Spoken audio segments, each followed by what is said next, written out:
नमस्कार, आप देख रहे हैं के न्यूज इंडिया खास पेशकश पे मैं दीपिका आपके साथ। और शुरुआत करेंगे महाकुंभ मेला। महाकुंभ का पहला शाही स्नान मकर संक्रांति के दिन किया गया है। 21 श्रृंगार कर नागा सन्यासियों ने अमृत स्नान की पहली डुबकी लगाई। दीक्षा के दिगंबर वेशभूषा धारण की। महाकुंभ के पहले अमृत स्नान में अपने इष्ट महादेव की तरह ही नागा साधुओं का श्रृंगार भी सभी के आकर्षण का केंद्र बन रहा है। ये रिपोर्ट देखिए।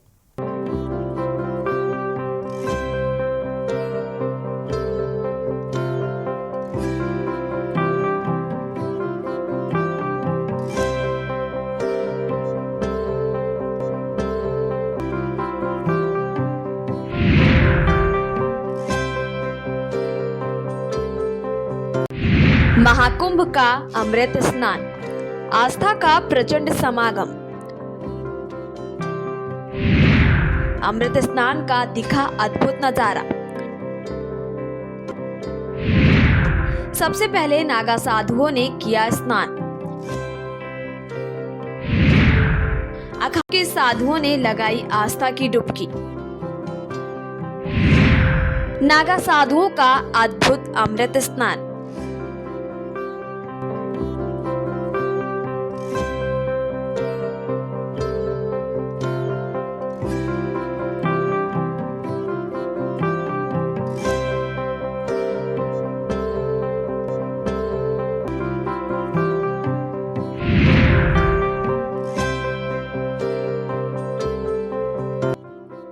प्रयागराज महाकुंभ के अमृत स्नान के दौरान नागा साधुओं का अद्भुत प्रदर्शन श्रद्धालुओं के लिए आकर्षण का केंद्र बना रहा। त्रिवेणी तट पर इन साधुओं की पारंपरिक और अद्वितीय गतिविधियों ने सभी का ध्यान अपनी ओर खींचा।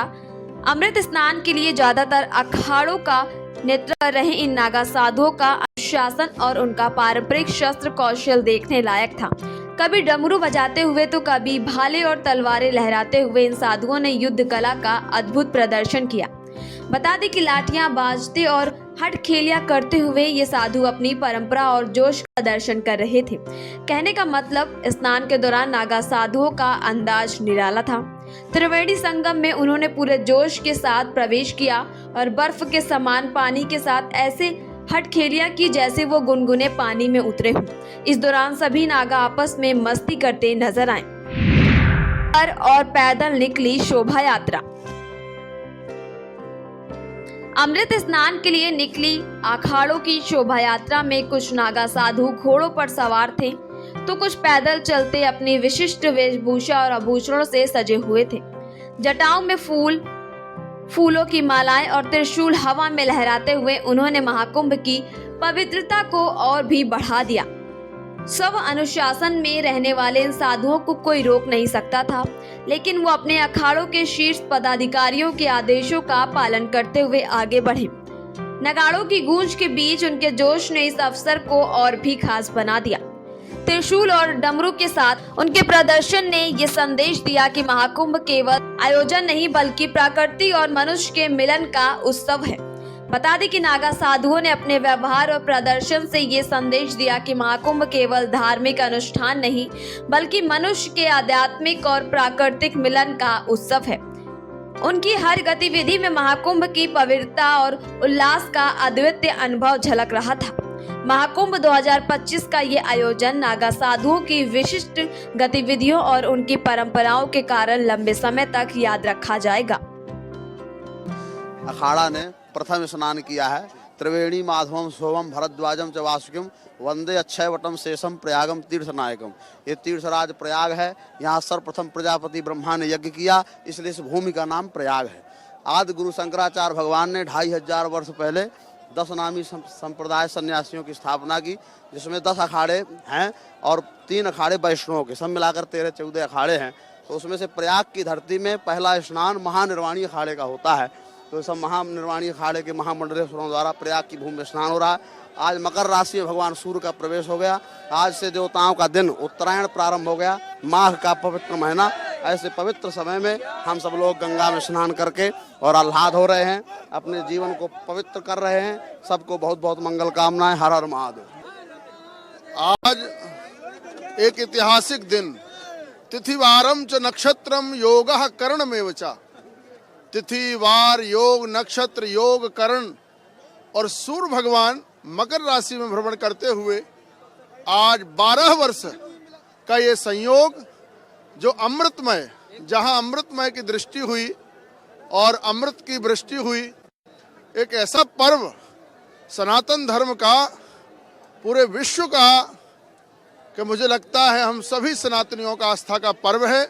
जहां गंगा भक्ति के रूप में प्रवाहित होती, यमुना कर्म के रूप में प्रवाहित होती हैं और सरस्वती ज्ञान के रूप में, ज्ञान कर्म भक्ति की प्रेरणा देती है। त्रिवेणी संगम प्रयागराज तीर्थ श्री पंचायती महानिर्वाणी अखाड़ा महामंडलेश्वर स्वामी विश्वेश्वरानंद गिरी रोहतक हरियाणा और सर्वप्रथम स्नान श्री पंचायती महानिर्वाणी अखाड़ा का होता है प्रयागराज तीर्थ में। तीर्थों के राजा है। आप सब मीडिया का बहुत बहुत धन्यवाद। पूरे विश्व में सनातन धर्म की धर्म ध्वजा को आप लहरा रहे, सनातन धर्म को परचम को फहरा रहे और पूरे देश दुनिया को ये प्रत्यक्ष साक्षी बन करके ये स्नान का पर्व, साधु संतों का दर्शन आप करा रहे।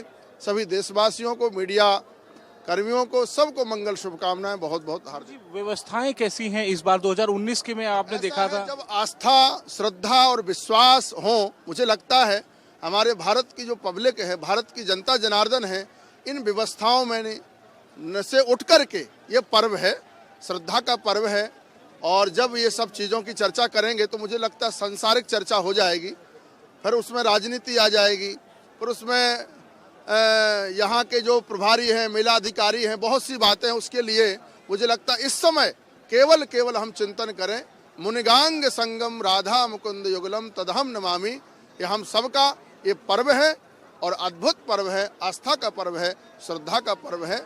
इसलिए यहाँ व्यवस्थाओं के विषय में मैं यहाँ कुछ नहीं कहना चाहूँगा।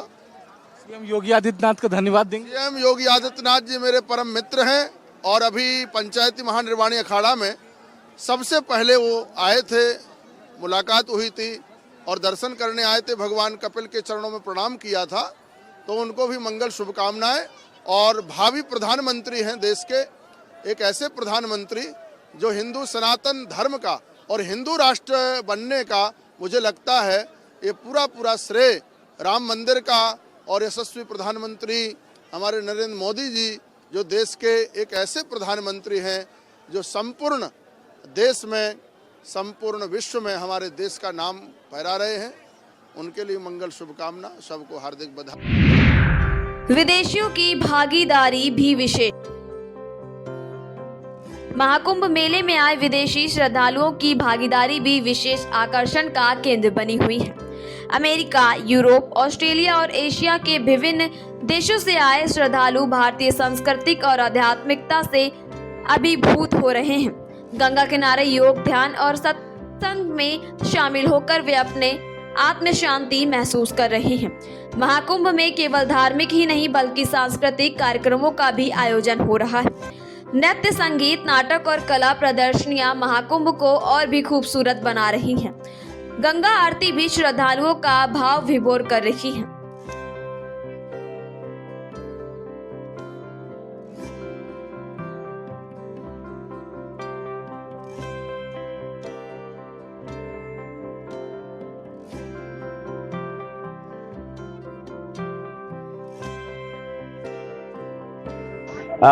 My name is Alex. I'm from Australia. I'm traveling India for four weeks, and I'm here in the Mahakumbh Mela. It's unbelievable, and I've never seen anything like this in my life. So many people, and I'm very grateful to be here and for CM Yogi, Minister. It's amazing what he has done, and yeah, happy to be here, happy to be a tourist.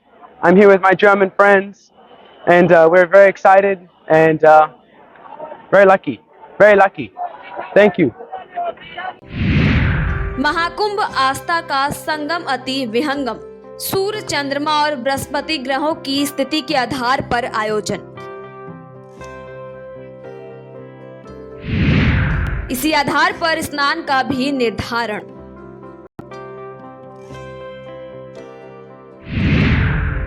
आयोजन के 4 स्थान प्रयागराज, हरिद्वार, नासिक और उज्जैन।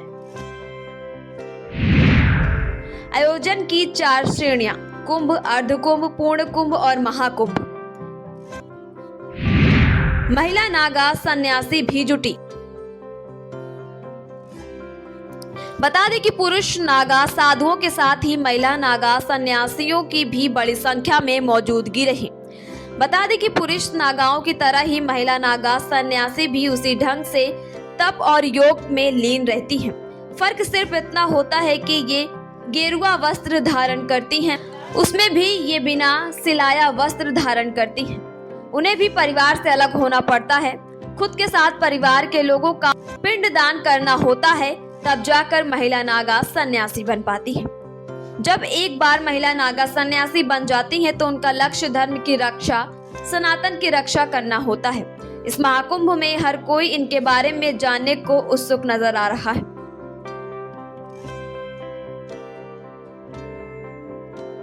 देखिए, सबका समय निर्धारित था सभी अखाड़ों का, और जो अभी अखाड़े हैं वो स्नान करने के लिए उनके अपने अपने समय निर्धारित समय पर पहुंच रहे थे। सबसे पहले जो अखाड़ा था वो महानिर्मोही अखाड़ा, वो जाकर के स्नान किया है। उसके साथ ही साथ में फिर और अखाड़े हैं उन्होंने किया। अब जूना अखाड़ा की बारी है, तो निश्चित तौर पे सभी अपने अपने समय के अनुसार जो है, और प्रशासन उनको अपनी सुरक्षा यानी कि अपने इंतजामों के माध्यम से जो है उन्हें संगम तट तक लेकर के आता है। और फिर उसके बाद, क्योंकि जब ये अखाड़े में जब लोग स्नान करने जाते हैं, साधु संत वहां पहुंचते हैं, महामंडलेश्वर जब पहुंचते हैं तो और वहां पे आम पब्लिक नहीं रहती है, यानी कि कोई भी व्यक्ति जो साधारण व्यक्ति होगा वो नहीं होगा, वो उनके अखाड़े से ही संबंध रखने वाला व्यक्ति ही वहां पर स्नान करने के लिए जाता है। तो ये एक बड़ी बात है, क्योंकि जब अखाड़ों के बीच में कोई व्यक्ति अगर आ जाएगा तो निश्चित तौर पे उससे जो है वो जो इंतजाम होंगे वो कहीं ना कहीं गड़बड़ा जाएंगे, जिससे कि हो सकता है कि वो क्रोध में आ जाएं, गुस्से में आ जाएं,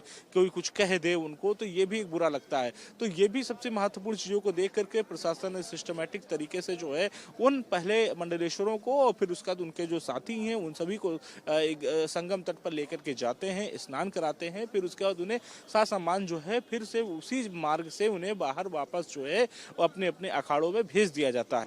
देखिए, यूं तो जो ये स्नान पर्व होता है मकर संक्रांति का, वह बेसिक मनाया जाता है कि भाई सूर्य जब धनु राशि को क्रॉस करके मकर राशि में प्रवेश करेगा, वही इसका प्रॉपर टाइम रहता है। तो हमारी ये ट्राई होनी चाहिए कि हम जब उस टाइम को नोट करें, और वह आज दोपहर में 11:17 के बाद आएगा। तो जो लोग अभी स्नान नहीं कर सके हैं, वह अगर 11:17 के बाद करते हैं तो पूरा 1 महीने तक मकर संक्रांति रहेगी। हम उस दरमियान कर सकते हैं, और कहते हैं कि सही समय में सही पात्र को किया गया दान फलित होता है। तो आप 11:17 के बाद स्नान कीजिए। 12:15 का मुहूर्त है, उसमें कीजिए। आप 3, 3:30 के बाद राहु काल जो रहता है उसमें स्नान कीजिए। और उस टाइम में अगर आप कोई दान करते हैं तो उस दान की बहुत महत्वता बढ़ जाती है। बेसिकली जिन्होंने कल सुबह किया था वो भी धनु राशि का पूर्णिमा का स्नान था, और आज अभी जो कर रहे हैं हम वह भी वही कर रहे हैं। लेकिन प्रभात सूरज का जो कहते हैं बहुत अच्छा महत्व है। दूसरा, कुंभ में रहता है मौनी अमावस का, और ज़्यादातर लोग आज यहाँ पे हम हैं तो यहाँ पे पब्लिक को बोले बिना नहीं रह सकते हैं। लेकिन जब हम घरों पे ये स्नान करते हैं तो सुबह उठकर हम लोग बिना बोले ही हमें स्नान करना चाहिए। और उसमें मेरा पूरी पब्लिक से ये है कहना कि आप अगर आज नहीं कर सके हैं तो कल के दिन सुबह में जब स्नान करो तो आपके पास गंगा जल होना चाहिए। और हरिद्वार से ये जो अमृत स्नान है, ये जब अमृत के कलश से अमृत गिरा था, 4 जगह गिरा था, तो ये वही तिथि, वही नक्षत्र उसमें आता है। तो इसमें स्नान करने का बहुत ही पुण्य है। हम प्रयागराज प्रयागराज उस कुंभ मेला में आए हुए हैं। महानिर्वाणी के महामंडलेश्वर स्वामी शारदागिरी जी बोल रहे हैं। कितना पुण्य के भाग्य है यहाँ पर। आज गंगा जमुना सरस्वती संतों का संगम है। तीर्थ माँ गंगा जमुना का संगम में तीर्थ प्रयागराज में सब स्नान पुण्य के भागी बने हुए हैं। सब लोग आए हुए हैं और अपने पुण्य के दर्शन कर रहे हैं, पुण्य के भागी बने हुए हैं। रुकते हैं छोटे से ब्रेक के लिए, जल्द हाजिर होंगे।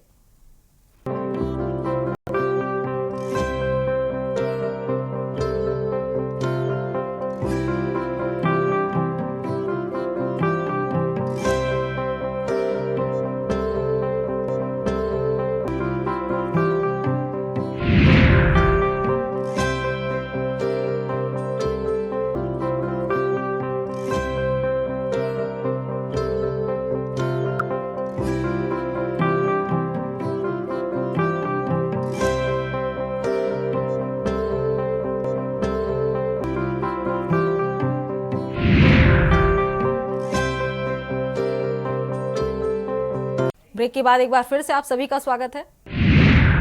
नृत्य, नगाड़े और उत्साह। आपको बता दें कि शोभा यात्रा के दौरान मीडिया ही नहीं बल्कि आम श्रद्धालुओं के मोबाइल के कैमरे भी नागा साधुओं को कैद करने के लिए हवा में लहरा रहे थे।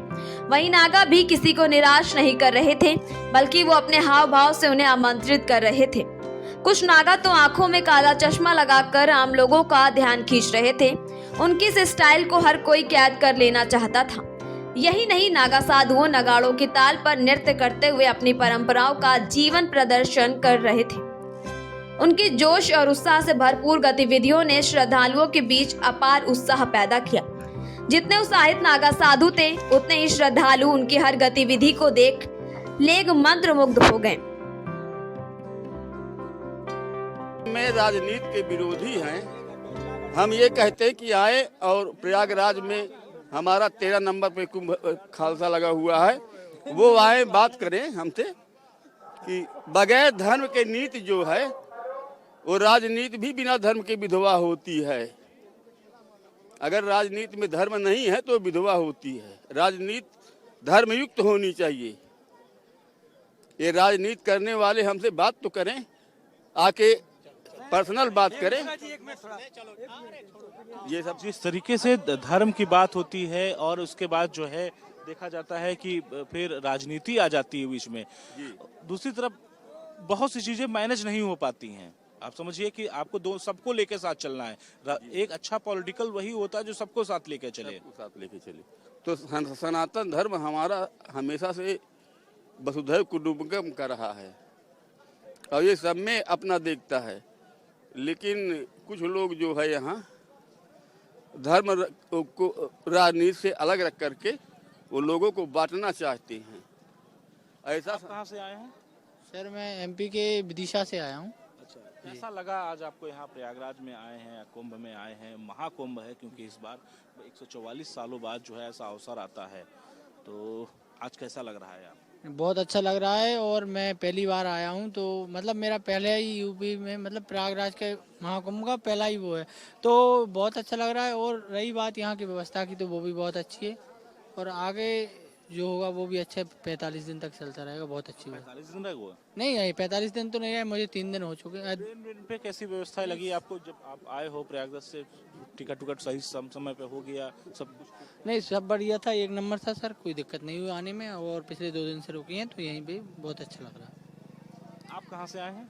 हम तो यहीं लोकल के हैं, हनुमानगंज जी कतवारूपुर गांव है हमारा। हम लोग तो अक्सर आते जाते रहते हैं, हनुमान जी का दर्शन करते रहते हैं और एक कुंभ देख के बहुत अच्छा लगा। बहुत सनातनियों भीड़ की वजह से हनुमान जी का मंदिर भी बंद है, तो आज हम लोग मंगलवार भी है, लोग दर्शन भी नहीं कर पाए। हम लोग बाहर से ही दर्शन कर लिए हनुमान जी का। उनकी कृपा है सो है जो हम लोग यहाँ पहुँच गए इतनी भीड़ में। और हम लोग तो झूसी से पैदल आ रहे हैं और ये देख के बहुत अच्छा लगा। बहुत अच्छा कुंभ है, सनातनियों का कुंभ है। आप यहीं के हैं, रहने वाले यहीं के हैं। अब तक आपने कई कुंभ देखे होंगे यहाँ पर। हम और 2012 वाला भी देखे हैं। हाँ, तो उसके बाद जो योगी जी ने 2019 में लगवाया था उसमें भी हम लोग थे यहाँ पे और इसको भी देखे हैं। जब तक योगी जी का कार्यकाल चल रहा है, जब से बहुत अच्छा कुंभ चल रहा है और इसमें शासन प्रशासन सब चुस्त दुरुस्त हैं और किसी को कोई तकलीफ नहीं है। जितने कल्पवासी हैं, जितने अखाड़ा वाले हैं, सब। विधानसभा लगती है हमारा फूलपुर विधानसभा है। फूलपुर विधानसभा।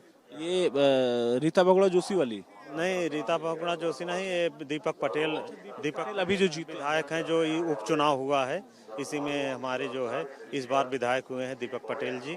इसके पहले प्रवीण पटेल थे तो सांसद हो गए, तो वो चले गए संसद भवन, तो उपचुनाव। अब बात करते हैं यहाँ कुंभ की। व्यवस्थाएं कैसी लग रही हैं आपको? क्या बहुत अच्छा। लोकल आदमी कोई परेशान तो नहीं हो रहा? क्योंकि भाई समझिए कि अयोध्या मंदिर निर्माण हो रहा था, बहुत से लोगों ने कहा था कि भाई रास्ते बंद कर दिए जाते हैं, आने जाना बंद। नहीं, देखिए भीड़ को देखते हुए ये सब बहुत जरूरी है। अगर इतनी व्यवस्था नहीं की जाए तो जैसे भीड़ इतनी आ रही है तो बहुत दिक्कत लोगों को आ जाएगा। इसलिए जो व्यवस्था है इनकी बहुत अच्छी है। भाई ठीक है, गाड़ी घोड़ा न आने पाए, जैसे कि किसी को दिक्कत न हो, कोई दब जाए कुचल जाए, लोगों को परेशानियां होती हैं। इससे जो है तो अच्छा है कि आप कुछ दूर पैदल चल लीजिए, धर्म के नाम से अच्छा है। और आइए आप धर्म के नाम से डुबकी लगाइए और सीधा अपने घर जाइए, और यही धर्म है और हिंदुओं का यही वो है जो है। अधिकारी भी कहीं ना कहीं सपोर्ट कर रहे हैं। कल हमने देखा है जो सूचना के निदेशक हैं शिशिर जी, वो मोटरसाइकिल से यहाँ पर जो है जायजा लेने के लिए करने के पहुंच रहे हैं, तो ये भी एक बड़ा मैसेज होगा। बहुत अच्छी चीज़ है। अधिकारीगण और पुलिस कर्मी सब बहुत अच्छे ढंग से लगे हुए हैं। जैसे डीएम साहब हैं, वो भी कभी कभी पैदल ही चल देते हैं देखने के लिए। एसएसपी साहब हैं, वो भी चल देते हैं देखने के लिए। अमृत या शाही स्नान का महत्व। अमृत राजसी या शाही स्नान के पीछे विशेष महत्व और सांस्कृतिक पृष्ठभूमि है। माना जाता है कि नागा साधुओं की उनकी धार्मिक निष्ठा के कारण सबसे पहले स्नान का अवसर। नागा साधुओं का हाथी, घोड़े और रथ पर सवार होकर राजसी ठाट बाट के साथ स्नान। इसी भव्यता के कारण इसे अमृत स्नान नाम दिया गया है। मान्यता है मध्यकाल में राजा महाराज साधु संतों के साथ भव्य जुलूस लेकर स्नान के लिए निकलते थे। इसी परंपरा ने अमृत स्नान की शुरुआत की।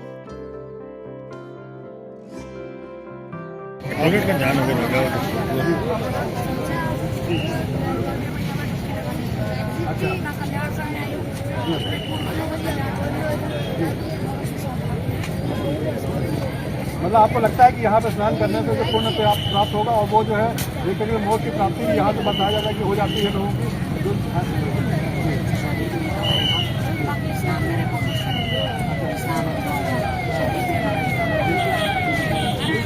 आप कुछ कहना चाहेंगे?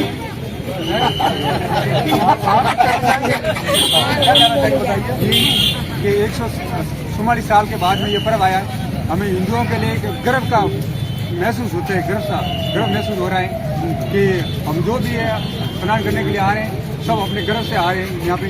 समाज के लिए गर्व की बात है। आप कहाँ से हैं? आप भी जोधपुर? हम जोधपुर के। अच्छा, पूरा आप लोग का संघ जोधपुर से ही आ रहा है? पूरा जोधपुर संघ के। चलिए, आप बहुत एक बार लगा दीजिए गंगा मैया। जय बोलो गंगा मैया की जय। जय बोलो हर हर महादेव की जय। जय बोलो कुंभ की जय। महाकुंभ की जय। महाकुंभ मेला सनातन धर्म के सबसे बड़े और सबसे पवित्र धार्मिक आयोजनों में से एक है, जो हर 12 वर्ष में एक बार होता है। ये सिर्फ धार्मिक आयोजन न होकर खगोलीय घटनाओं से जुड़ी एक चिर पुरातन परंपरा है, जिसमें ग्रहों की स्थिति का विशेष महत्व होता है और इसी आधार पर इसका आयोजन होता है। बता दें कि प्रयागराज में 26 फरवरी तक चलने वाले महाकुंभ 144 वर्ष बाद आया है। खास बात यह है कि कुंभ मेले में सूर्य, चंद्र और गुरु बृहस्पति ग्रहों का विशेष महत्व होता है। जब सूर्य और गुरु एक राशि से दूसरी राशि में प्रवेश करते हैं, तभी कुंभ मेले का आयोजन होता है। बता दें कि गंगा, यमुना और सरस्वती की त्रिवेणी संगम में स्नान अनुष्ठान करने से आत्मा शुद्ध होती है, पापों का प्रायश्चित होता है। बताते हैं कि सनातन धर्म की रक्षा के लिए 8वीं शताब्दी में आदि शंकराचार्य ने अखाड़ा परंपरा की शुरुआत की थी। कुल 13 अखाड़े हैं जो महाकुंभ में आए हैं और अपना डेरा जमा चुके हैं। कुंभ मेले की उत्पत्ति सनातन धर्म की पौराणिक कथाओं, विशेष रूप से समुद्र मंथन की कथा से होती है। इसके मुताबिक दुर्वासा ऋषि के श्राप के कारण जब इंद्र और देवता कमजोर पड़ गए, तो असुरों ने देवलोक पर आक्रमण करके उनको परास्त कर दिया था। असुरों ने पराजित होने के बाद सभी देवता भगवान विष्णु के पास गए और उन्हें सारा वृंतांत सुनाया। तब भगवान विष्णु ने देवताओं को दैत्यों के साथ मिलकर क्षीर सागर में मंथन करके अमृत निकालने को कहा। सारे देवता भगवान विष्णु के निर्देशों का पालन करते हुए असुरों के साथ संधि करके क्षीर सागर से अमृत निकालने का प्रयास में लग गए। समुद्र मंथन से अमृत कलश निकला तो देवताओं के इशारों पर इंद्र के पुत्र जयंत उसे लेकर अदृश्य हो गए। गुरु शंकराचार्य के कहने पर दैत्यों ने जयंत का पीछा किया और काफी परिश्रम के बाद उन्हें पकड़ लिया। फिर अमृत कलश पर कब्जा प्राप्त करने के लिए देवताओं और असुरों में 12 दिन तक युद्ध चला रहा। कहा जाता है कि इस युद्ध के दौरान पृथ्वी के 4 स्थानों पर अमृत की कुछ बूंदें गिरी थी। ये 4 स्थान हैं प्रयाग, हरिद्वार, उज्जैन और नासिक। इसलिए इन्हीं 4 जगहों पर कुंभ मेले का आयोजन होता है।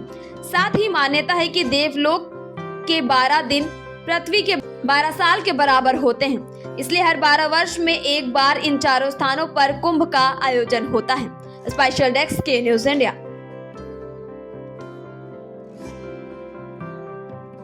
इस खास पेशकश में फिलहाल मेरे साथ इतना ही। आप देखते रहिए के न्यूज इंडिया। नमस्कार।